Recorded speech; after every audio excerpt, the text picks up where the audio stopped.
이단을 멀리하라 하는 지하에서 오늘 말씀을 살펴보도록 하겠습니다. 이 디도서는 디모데 전후서와 함께 사도 바울이 목회 지침을 잘 기록해 놓은 말씀이라고 해서 디모데 전후서와 이 디도서를 목회 서신이다, 그렇게 분류를 하고 있습니다. 이 디도라고 하는 제자를 이 그레데 섬에 남겨놓고 사도 바울은 계속해서 복음 사역을 위해서 떠나 있는 상태에서 늘 마음이 쓰여서 그 그레데 섬의 형편과 그리고 그레데 섬에 널리 포진해 있는 많은 이단들이 있었는데, 그런 이단들이 교회에도 자연스럽게 파고들 정도로 아주 문화적으로, 그리고 그 상황에 교회까지도 쉽게 이렇게 파고들어서 정통 복음을 자꾸 흔들어 놓고 이 정통 복음을 따르지 못하게 하는 그런 막강한 이단들이 설치고 있는 그런 상황들을 미리 예상하고 사도 바울이 디도에게 너는 이단들을 멀리하라고 그렇게 권면하고 있는 내용이 오늘 본문 말씀입니다. 이 디도가 그렇게 목회하던 그 그레데는 섬이잖아요. 섬이고 그 당시 서양과 이 동양권의 그 모든 문물들을 그렇게 통과시키는 아주 중요한 그런 무역 항해 그런 역할을 했던 섬이기 때문에 거기는 섬이지만 굉장한 그런 부가 있었고, 그리고 많은 인종이 거기 살고 있었습니다. 유대인들도 진정한 복음이 아닌 다른 복음을 그들도 전했어요. 그래서 세례를 받아야 된다, 할례를 받아야만 구원받는 거다, 그렇게 얘기를 하는 거예요. 근데 그것은 예수 그리스도의 복음에 어긋나는 일이기 때문에 이 유대인들로 말미암아 교회에 잘못된 그런 이단이 자리 잡지 못하게 하는 그런 내용이 아주 짙게 담겨져 있는 그런 말씀이 디도서 말씀이기도 합니다. 그뿐만 아니라 이 무역이 있는 곳에는 항상 맘모니즘이 있죠. 물질이 신이에요. 물질이 신.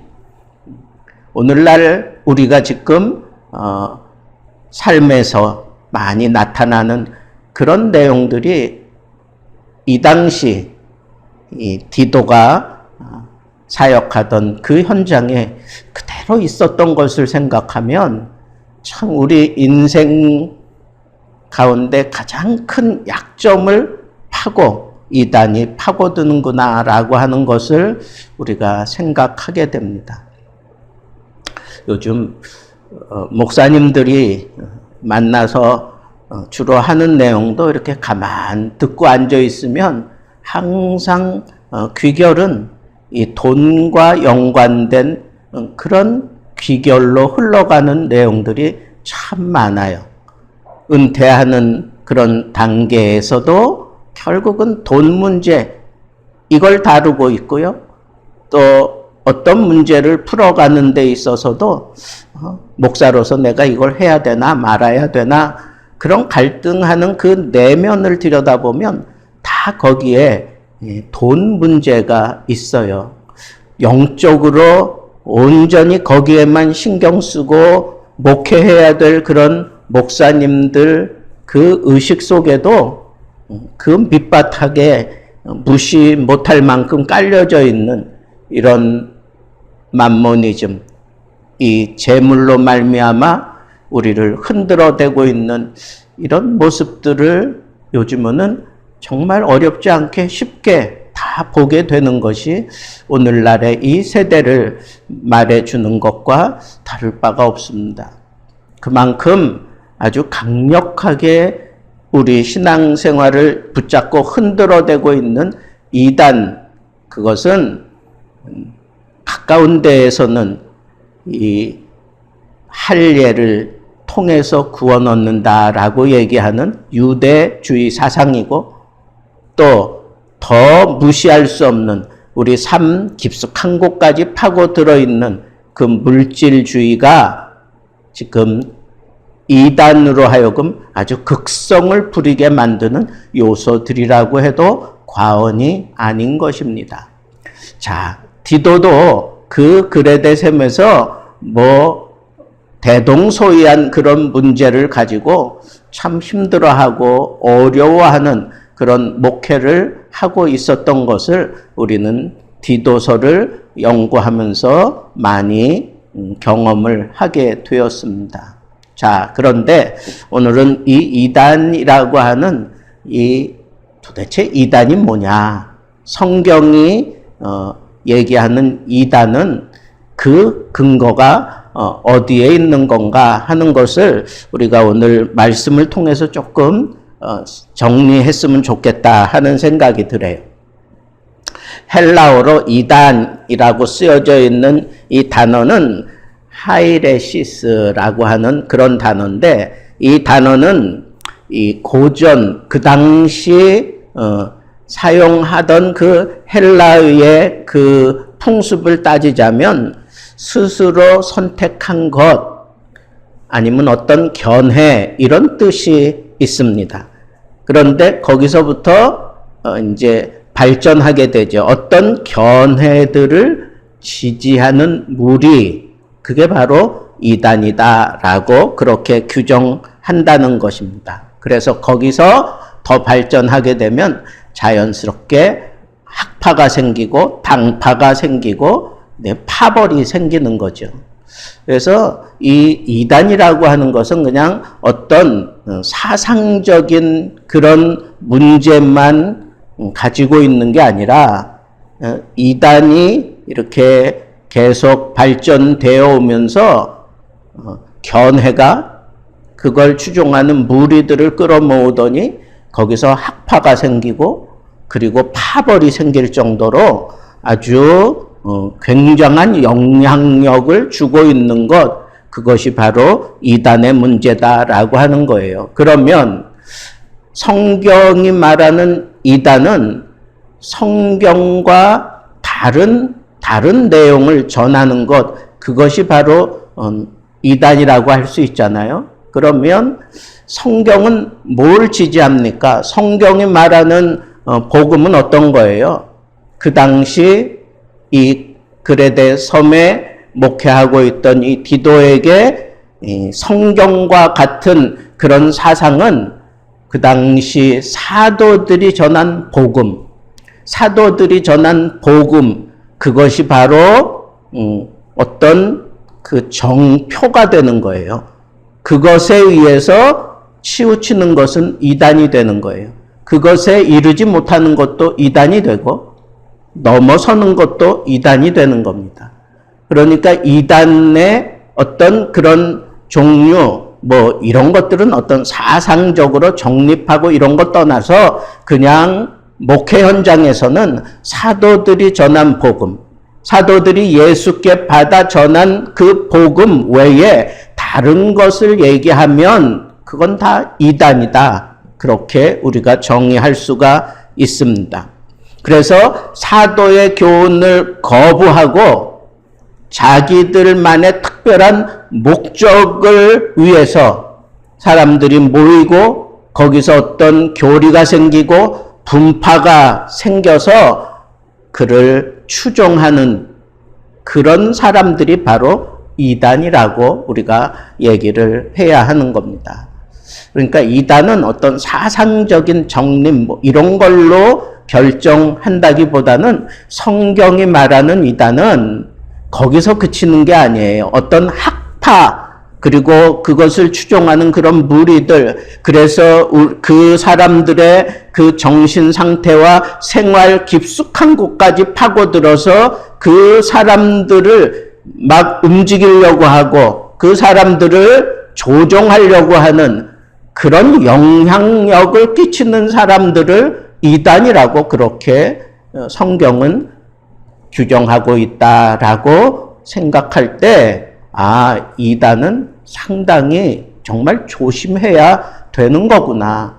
그냥 어떤 사상에 따라서 이렇게 분리되는 그러고 마는 게 아니라, 그 사상 나 안 받아들여. 이게 아니에요.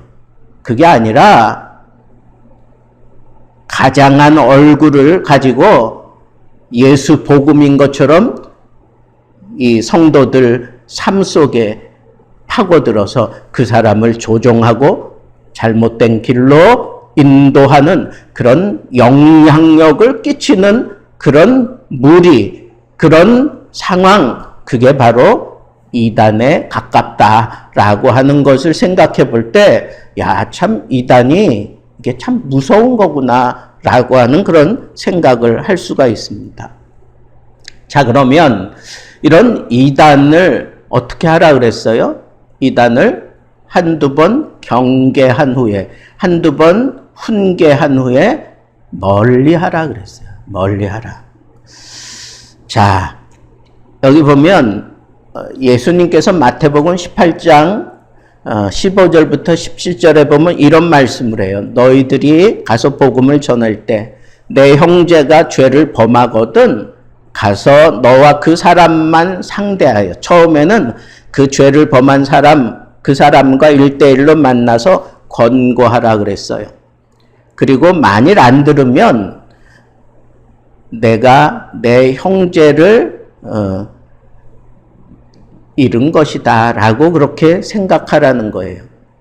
그리고는 듣지 않는 그 사람을 위해서 다시 다른 사람을 데리고 가서, 한두 사람을 데리고 가서 그 사람에게 내 얘기만 아니라 데리고 간 사람의 얘기도 들려주어서 이 사람이 지금 잘못하고 있다는 것을 그렇게 보여주라 그랬어요. 그런데 그래도 이 사람이 받아들이지 못하고 거부할 때에는 교회에다가 비로소 얘기를 하라 그랬어요. 이 사람은 지금 다른 복음을 전하고 있습니다. 그렇게 교회에다가 얘기하고, 그래서 교회에서 그 사람을 데려다가 이제 권고하고 훈계를 하는 거예요. 그랬는데도 불구하고 이 사람이 듣지 않으면 어떻게 해야 될까요? 그때는 교회적인 그런 측면에서 그 사람을 이방인처럼 여겨라 그랬어요. 이방인처럼 여겨라. 우리와 아무 상관이 없는 사람이다 라고 그렇게 생각하고 한 형제요 자매라고 생각할 게 아니라 이방인처럼 여겨라. 자, 여기서 예수님이 이렇게 맨 처음에는 1대1로 만나고 그 다음에는 한두 사람 데리고 가서 만나고, 그래도 말 안 들으면 교회 앞에 그 사람을 세우고, 그래도 거부하면 그때는 이방인처럼 여기고 축출하거나 그럴 수 있다는 거예요. 근데 여러분, 여기서 예수님이 얘기하는 강조점은 뭘까요? 교회 내에 이런 사람이 있을 때 그 사람을, 그 영혼을 사랑하는 마음을 가지고 그 사람을 권고하라는 거예요.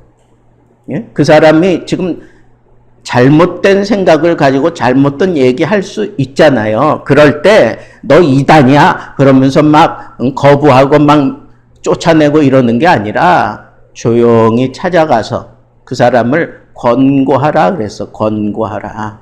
잘 타일르라는 거예요. 그래도 안 들으면 이제 한두 사람 같이 가는 거예요. 그때는 뭐 장로님을 대동하거나 아니면 어떤 영적인 지도자들을 데리고 가서 권고하는 거예요. 그래서 그래도 안 들으면 어떡하라고요? 이 사람을 할 수 없이 교회 앞에 밝히고 교회가 그 사람을 권고하는 거예요. 교회의 권위를 가지고. 그래도 말을 안 들으면 어떡한다고요? 그때는 어쩔 수 없이 이방인처럼 여긴다 하는 얘기는 이 공동체 내에서 쫓아낸다는 거예요. 여기서 우리가 붙잡아야 될 건 뭐예요? 쫓아내기까지 이렇게 여러 단계를 거치면서 그 사람을 계속 접촉한다는 거예요. 어떤 마음으로? 사랑하는 마음으로. 그가 잘못된 얘기를 할지라도 그냥 단칼에 잘라내는 것이 아니라 이렇게 계속 권고한다는 거예요. 사랑하는 마음으로, 영원 사랑하는 마음으로. 그런데 여러분, 이런 건 조심해야 돼요. 내가 이 사람하고 대화하다가 내가 이 사람의 의견에 막 밀리는 거예요. 그럴 정도 되면 내가 1대1로 그 사람 찾아가 만나서 얘기하면 안 돼요. 오히려 내가 그 사람에게 현혹당하고 그 사람에게 사로잡힐 수 있어요. 자, 그러려면 우리 어떻게 해야 되겠어요? 복음 진리에 대해서 내가 확실하게 알고 있어야 돼. 예? 예수 부활에 대해서 예수가 나를 위하여 피 흘려 죽으셨다. 이 사실에 의해서 내가 구원받았다. 이 십자가 복음에 대해서 분명하게 얘기할 수 있어야 되는 거예요. 그럴 정도로 내가 하나님의 말씀을 붙들고 씨름해야 돼요. 그리고 집중해서 이 구원의 진리를 내가 분명하게 붙잡고 있어야 되는 거예요. 그럴 때 내가 그 사람들을 만나서 영원 사랑하는 마음으로 가서 그 사람과 대화하며 권고할 수 있는 거예요. 이런 확신도 없이 그냥 가서 그 사람을 그냥 사랑하는 마음으로 그 사람을 찾아갔다가는 오히려 더 심각한 일들도 일어날 수 있다고 하는 것을 생각해 볼 때, 이단을 멀리 한다고 하는 것은 내가 영적으로 먼저 든든하게 이 확신을 가지고 믿음에 굳건하게 서야 되는 게 먼저다라고 하는 것을 우리는 오늘 이 말씀을 통해서 역으로 우리가 생각해 볼 수도 있다 하는 겁니다. 자, 이렇게 했는데도 그 사람이 받아들이지 않고 계속 그렇게 어근장을 놓고 있으면 멀리 하라 그랬어요. 멀리 하라.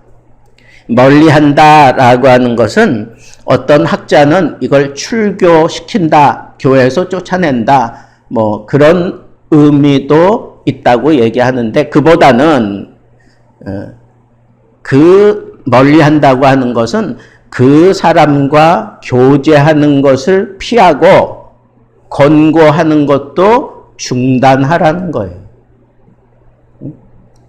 그래서 하나님, 내가 저 사람을 정말 변화시키고 사랑하는 마음으로 계속 찾아가야 되는 게 맞지 않습니까? 하는 그런 생각을 저는 해봤어요.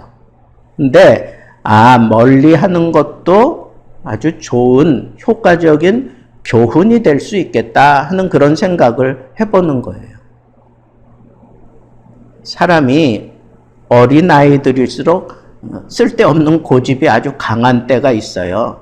그럴 때 그 아이에게 뭐 아무리 설명을 하고 아무리 뭐 얘기를 해도 말을 듣지 않고 계속 자기 고집을 피울 때, 그때 부모가 그 아이를 정말 사랑하지만 극단적인 방법을 써요. 어떤 방법을 씁니까?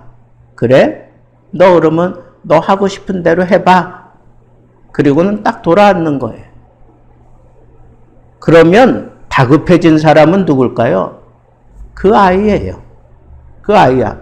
자기가 막 고집 피우고 이게 뭐 오라서 고집 피우고 이게 아니에요. 그냥 뭔가 그냥 그렇게 하면서 자기에게 관심을 끌어당기기 위해서 아이들이 그런 경우가 많잖아요. 근데 나를 사랑하는, 내가 막 전적으로 의지하는 부모가 나에게서 관심을 끊는다? 이건 견딜 수가 없는 거예요. 이거는 견딜 수가 없는 거예요. 여러분, 멀리 한다라고 하는 것은 그 사람을 완전히 포기하라는 게 아니에요. 어떤 의미로 그 사람에게 하나님과 직접 만날 수 있는 그런 기회를 가질 수 있도록, 내가 아무리 애쓰고 노력해도 안 될 때에는 그냥 하나님께 맡기고 관심을 끊으세요. 그 사람이 정말 하나님의 사람으로 돌이켜야 된다고 하면 하나님께서 직접 그 사람을 어루만져 주실 거예요. 내가 안 해도 하나님이 하실 거예요. 우리가 복음을 전하러 갔다가 그 사람들이 받아들이지 않으면 예수님께서 어떻게 하라 그랬어요? 내 발에 묻은 그 먼지를 툭툭 털고 그냥 가라 그랬어요. 포기하라는 게 아니에요. 이 사람은 하나님께 맡깁니다. 지금 내가 어떻게 할 수 있는 능력도 그리고 지혜도 방법도 나는 모르겠습니다. 하나님의 때가 안 된 건지도 모르고 하나님이 하셔야 될 일입니다. 라고 생각하고 나는 계속 복음을 전해야 되겠으니 그 사람에게서 관심을 끊는 거예요. 그게 멀리하는 거예요. 어떤 의미로는 하나님께 맡기는 거죠. 그죠? 하나님께 맡기는 거. 근데 여러분, 우리가 이단을 이제 분별할 수 있는 눈이 필요하잖아요. 이단을 분별할 수 있는 눈. 오늘 말씀해 보니까 여기 보면 너희들이 아는 바와 같이, 이단은 이렇게 행동한대. 너희들이 아는 바와 같이. 이 얘기는 뭐예요? 거침없이 자기의 잘못을 막 드러내놓고 한다는 거예요. 이단은 자기가 옳다고 생각해서 그런 것도 있겠지만 자기가 이단이라고 하는 소리를 들으면서도 막 거침없이 나는 그렇다 그러면서 막 덤벼요. 요즘에 저한테 계속 이렇게 문자를 보내고 편지를 보내고 거기서 무슨 어떤 세미나가 있다고 또 그런 것들을 또 카톡으로 보내고 한번 제가 이렇게 대화를 한번 해줬더니 그 자매가 계속 저한테 그런 걸 보내는 거예요. 근데 아예 그냥 딱 나는 어디 누구입니다. 아예 다 밝혀요. 다 밝혀놓고 우리가 다 이단이라고 그렇게 얘기하는데 정작 자기 자신은 세상 사람들이 자기를 몰라서 그런 거다 이거예요. 그래서 이단이라고 한다 이거예요. 그러면서 계속해서 나한테 그런 것들을 막 보내는 거예요. 여러분, 이단의 특성은 자기 외에는 다른 사람들을 볼 수 없어요. 자기만이 진리라고 생각해요. 다른 사람들은 눈에 들어오지 않아요.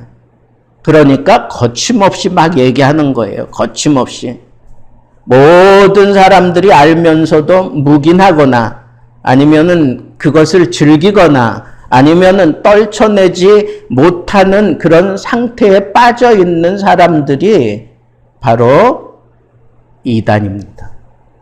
두 번째 특징은 부패하여 그랬어요. 부패하여 죄를 짓는다 이런 표현을 했는데 이 부패한다라고 하는 것은 인격적으로 완전히 이렇게 왜곡됐다는 표현을 하는데 인격적으로 이렇게 왜곡됐다는 얘기는 받아들이지 못한다는 거예요.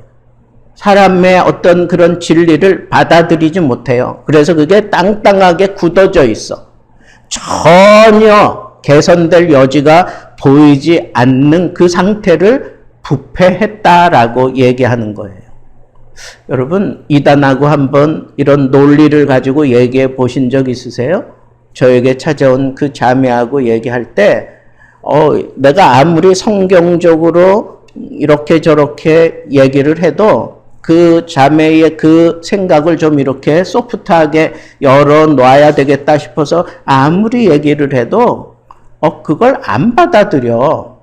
객관적으로 좀 비교하고 객관적으로 이렇게 자기도 내려놓고 그래야 이게 대화가 되는데 전혀 그런 거 없습니다. 무조건 자기 얘기만 해요. 처음부터 끝까지 자기 얘기만 해. 내가 아무리 다른 얘기로 이렇게 돌려도 그거 단칼에 딱 잘라버리고 자기 속에 있는 것만 계속 얘기하는 거예요. 계속. 여러분, 그게 부패한 상태예요. 부패한 상태라고 하는 건 그런 거예요. 앵무새가 그냥 뭔가를 그냥 종알종알 거리면서 외우듯이 이 사람들이 그렇다고요. 그거는 마음이 부패했다는 거예요. 마음이 부패했다. 그 사람들이 그 악하고 본성이 막 그냥 괘씸하고 이게 아니에요. 복음에 대해서 이렇게 부패된 상태, 인격적으로 받아들이지 못하도록 자기가 완고하게 자기 생각만 붙들고 있는 상태, 그 상태를 부패했다라고 얘기하고 있는 거예요. 근데 이단들이 거의 다 그렇습니다. 그래서 스스로 정죄한 자로서, 정죄라고 하는 것은 너 잘못됐어 라고 하는 그런 판결을 받은 상태에서도 죄를 짓는 거예요. 스스로 정죄한다라고 하는 것은 자신의 양심에 의해서 이게 잘못됐다라고 하는 것을 선고받았어요. 그런데 자신의 잘못을 인정하지 않아요. 그리고는 오히려 계속해서 더 잘못을 저지르는 그런 상태가 바로 정죄한 자로서 죄를 짓는 상태입니다. 여러분, 가만히 생각해 보세요. 왜 이 사람이 이단에 빠질 수밖에 없었나? 그건 그 사람이 잘못돼서도 아니고 한번 그 이단에 빠지기 시작하면 이런 상태로 이렇게 고착화되고 그리고 스스로 계속 죄를 지으면서 이게 양심적으로 좀 꺼리는 것도 있지만 그래도 아랑곳 없이 똑같은 죄를 계속해서 반복하여 짓고 쌓아가게 되는 이단들의 특성이 그렇다는 거예요. 사도 바울이 벌써 그 당시에 이단에 대해서 이렇게 딱 정리해 놓은 거 보면 오늘날에도 이단들이 어떤 이단이든지 다 이와 같은 그런 단계를 거치고 있는 것을 생각해 볼 때 참 낯짝도 두꺼워요. 똑같은 방법을 몇천 년 동안 그렇게 우려먹으면서도 끝까지 교회를 괴롭히고 끝까지 성도들을 괴롭히고 끝까지 자기를 그렇게 지켜가고 있는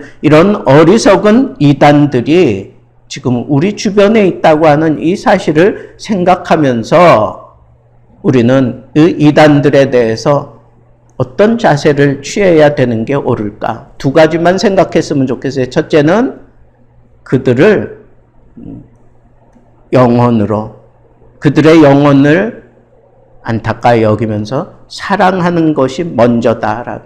사랑하는 것이 먼저다. 둘째는 그 사람들은 아예 굳어지고 그리고 그렇게 딱 이렇게 틀이 잡혀 있기 때문에 그 사람들의 생각을 내가 내 입술로, 내 지식으로 깨려고 하는 것 자체가 무모하다는 거예요. 그러면 어떻게 해야 되겠어요? 사도 바울이 얘기하는 것처럼 멀리 하세요. 감당할 수 없으면 멀리 하세요. 그러면 그 사람들을 우리가 그럼 포기하라는 건가? 아니에요. 하나님이 다루실 거예요. 그래서 이단에 대해서 집중적으로 연구하는 사람들이 그 문제를 다루어 가게 하시든지 아니면 우리 교회가 교회의 자리를 굳건하게 잘 지켜가면서 예수 복음의 진가를 우리가 우리 삶 속에 보여주면서 그 사람들을 이렇게 대처해 가야지 내가 저 사람을 한번 어떻게 해보겠다 이런 자세를 갖는 건 오히려 위험하다는 거예요. 우리가 교회로서 정말 하나님이 원하시는 그런 사랑의 모습으로 십자가 신앙을 가지고 성령 충만한 모습으로 그리스도의 사랑을 그렇게 지극한 모습으로 보여주며 실천하며 살아가노라면 이 이단들이 우리의 모습을 보고 마음이 흔들리고 그 사람들도 주님 품으로 돌아올 수 있다는 거예요. 방법이 있다면 그런 방법을 써야지 내가 개별적으로 가서 뭘 해보겠다? 어렵습니다. 되지도 않고 그래서 멀리 하라는 거예요. 여러분, 그러나 그 내면에는 정말 영혼 사랑하는 그 뜨거운 마음이 우리에게서 식어지면 안 된다는 거예요.